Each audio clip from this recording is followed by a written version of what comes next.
Hello and welcome to the programme which looks at the Holy Land. I am Paul Calvert.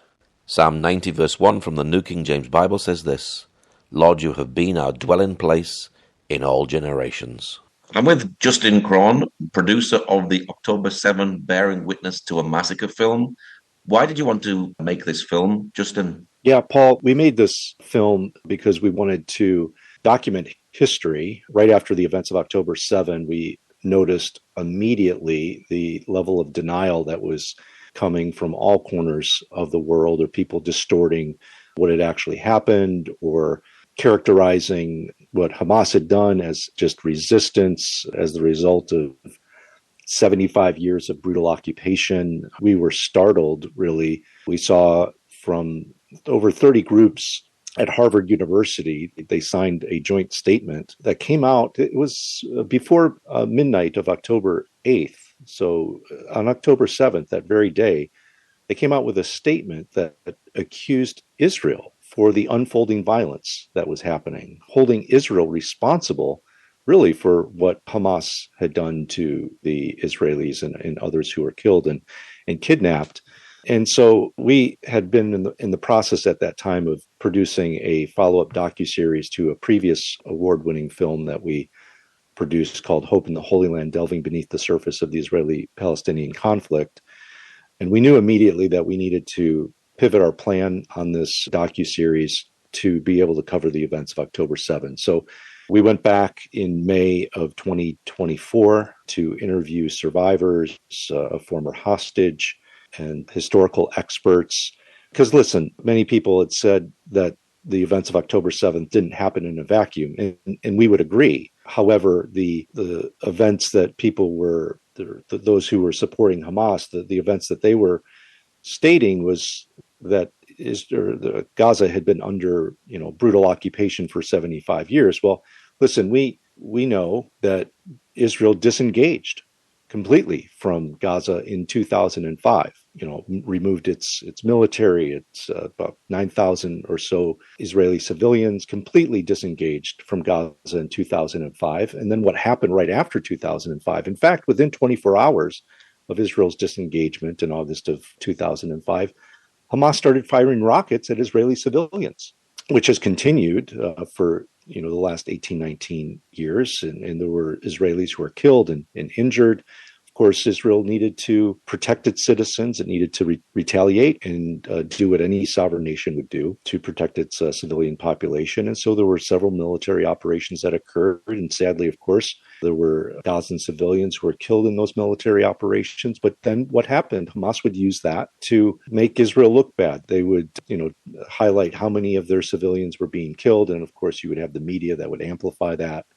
And so steadily for 18 years, since 2005, and even beforehand, you had this constant demonization of Israel and delegitimization of Israel. And so here we get to the point where we are today, where you have millions around the world who project Israel as being the bully, the aggressor, when the fact of the matter is Israel's just trying to protect its citizens, protect itself, defend itself as any sovereign nation in the world would do under similar circumstances. As a reminder, I'm sure many of your listeners are very well aware of the fact that this is not just a conflict between Israel and the Palestinian Arabs who reside in the West Bank or in Gaza. This is a conflict between Israel and the wider Islamic world, including, of course, in the center of which is the Islamic regime in Iran, who funds organizations like Hamas and Hezbollah and the Houthis, etc. So this is a much bigger war that's going on, and it's a war for Israel's survival. And so I think this is why we made the film, so that people could be truly educated about really what Israel is up against. Who do you speak to in the film, and what are some of their stories? Yeah, we speak with survivors. When we get to the section in the film that starts to cover the events of October 7th, we start with a couple of survivors from the Nova Music Festival who tell their stories. And we use their stories to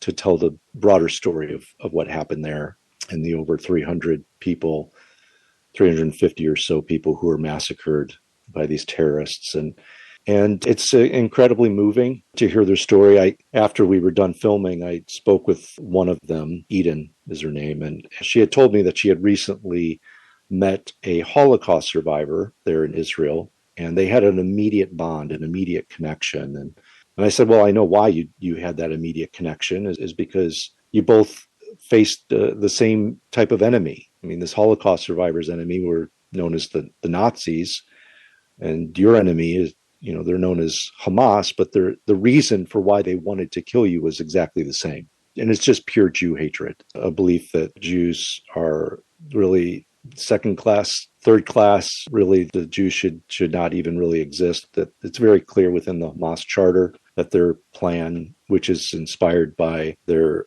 ideological beliefs within Islam, is that there is a day that is coming that all Jews will be wiped off the earth. And so this is why people like Eden and other survivors of October 7th have these connections with Holocaust survivors and others who've been attacked simply for being Jewish. There is a deep, deep Jew hatred problem within Islamic society that even goes beyond just terrorist organizations. I can say that because I've spent time with Palestinians interviewing them in the West Bank, in Judea, Samaria, and many of the same anti-Semitic tropes that have existed for centuries are sadly held by many of the Palestinian people. In our previous film, Hope in the Holy Land, you'll see a scene there where we are in Ramallah and walking down Main Street, and just for those who may not know, Ramallah is a middle to upper class Palestinian city. I mean, there are boutiques and cafes, there's malls, there's a Kentucky Fried Chicken on one side and the street and a Popeye's chicken on the other. So just to give you an idea of what Ramallah is like. And there was a bookseller who was selling books right there on the street. And lo and behold, right there, one of the books that he was selling was Mein Kampf by Adolf Hitler, right there in Arabic, as if it was any other book. And, try to imagine those who are listening, wherever you live, just imagine seeing someone selling that book in your town. Imagine what kind of reaction there would be. Well, the reaction that we noticed from those passing by was nothing. It was like it was normal. And so sadly, this is the situation within Palestinian society, and it needs to be addressed. And this is what Israel is up against. Now, you do have people today denying what happened. You actually use footage that Hamas filmed themselves, don't you? Yeah, we do. I mean, Hamas captured much of what they did on October 7th.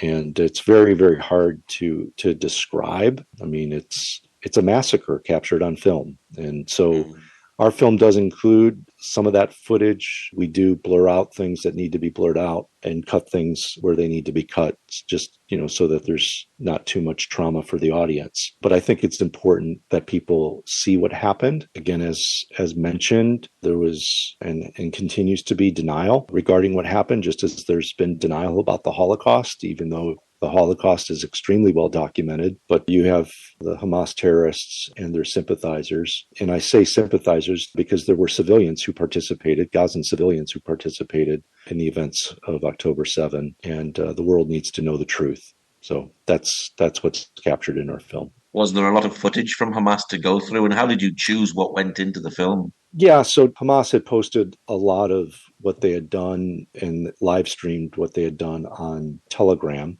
And so that's the platform that we used primarily to get a lot of this footage. Some of the footage had become pretty, widely available through social media. So we used the footage that we thought was going to be most effective in conveying to the audience what occurred. Was it difficult making this film? Extremely difficult. I mean, there's moments where I had to unplug. Like I had to step away from it when we were going through footage, in a way not to lose, my heart in this, to not become callous to what it was that we were viewing. And just even when we were on site at the kibbutzim that had been attacked, the best way I can describe it is imagine being in Auschwitz or in the Warsaw Ghetto just months after it was in operation, and just trying to reconcile what had occurred, the barbarism, the brutality, the the horror that had occurred in the space that you're standing in. It was hard. So, yeah. But again, at the same time, I felt like we were doing God's work. I felt like what we were doing was sacred work, helping to tell the story and to preserve the memory of the lives that had been taken from us way too early. And so I think viewers, when they do watch October 7, I think they'll very much feel what it was like for us. And I would pray that nobody ever has to go through that again. It must have been moving going down to actually going down to the massacre sites and the places where a lot of this was shot. Must be really quite moving, was it? Yeah, I would say if, anyone who's been to, say, like Auschwitz or any of the Holocaust memorials in Europe, it feels very, very similar to that. And so I think it's important to bear witness, and as for us as followers of Jesus, to mourn with those who mourn, to weep with those who weep, to stand with those who are going through tremendous pain and loss and trauma. And, to understand too that, this is not an event that's like in the past, really. This is an ongoing trauma that is occurring, especially as we speak here together right now. Israel is under attack. There's Israeli civilians that are being killed.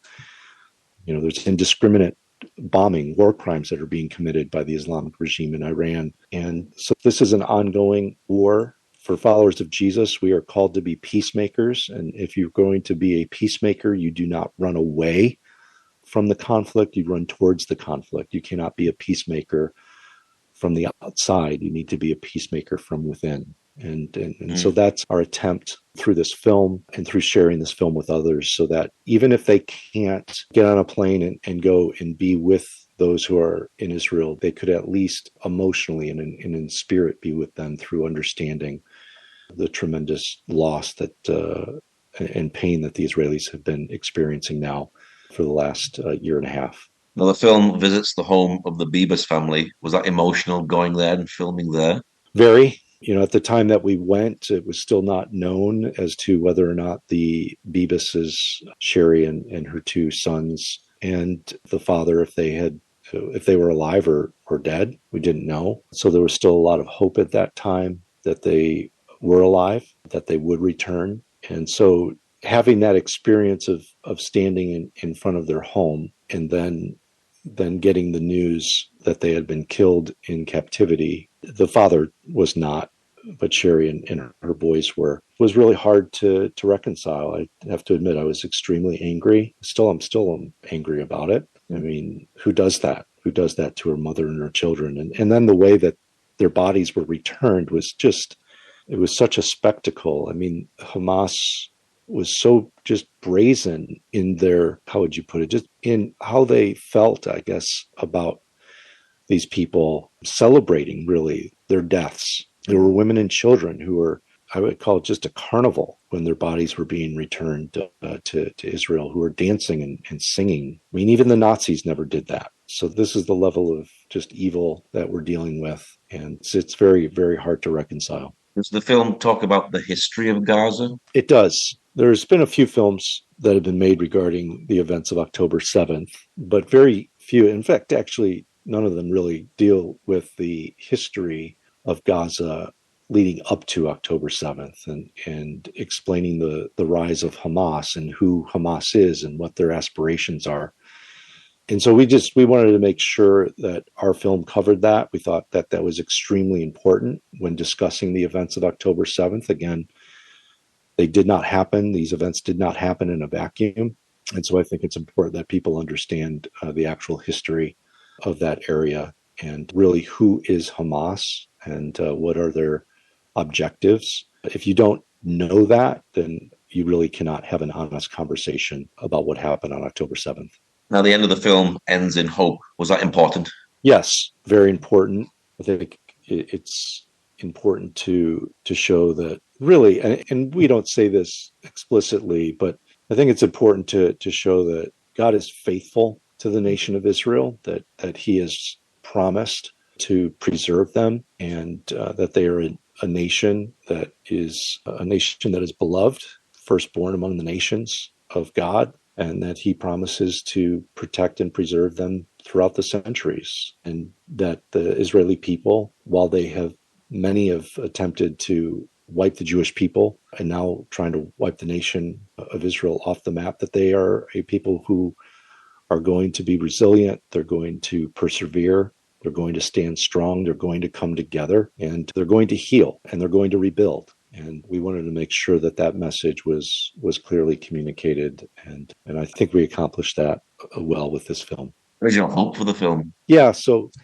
Our hope really is, of course, that it would be seen by the masses, because there's so much misinformation, disinformation, lies, blood libels, propaganda, etc., related to Israel and to the events of October 7th. We think it's important that the world sees it. But, we hope that the film is used to change hearts and to help people to be able to empathize more with the people of Israel.